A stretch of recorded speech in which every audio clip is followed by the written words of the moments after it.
everyone, welcome back to Sunny Life channel. Thank you so much guys for tuning in. Today we're talking about Mogadi and Noah. Guys, do you really think that Mogadi is too overprotective of Noah? Mogadi has always been one character that never really hit it off with some fans. Actually, she is even worse than her mother-in-law Meki.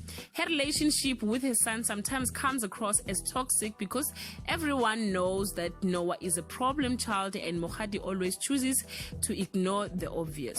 Noah, Koloi and Clement have become the prime suspect in the case of Nagt factory fire. However, Mogadi believes Noah is a victim in all of this and should be exempt from everything.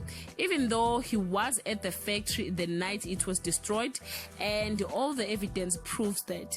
Mogadi is the kind of a woman that can stand with the child instead of a husband.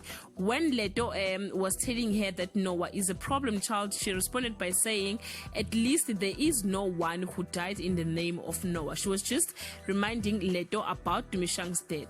Mogadi has chosen to overlook everything for some reasons. She believes Noah is immune to doing bad things and fans can't stand it anymore. They have taken to social media to voice their frustration with Mogadi. Please guys, comment down below and share your thoughts. Do you really think that Mogadi is overdoing this parenting thing or what? Till we meet again, I love you so much guys. Bye.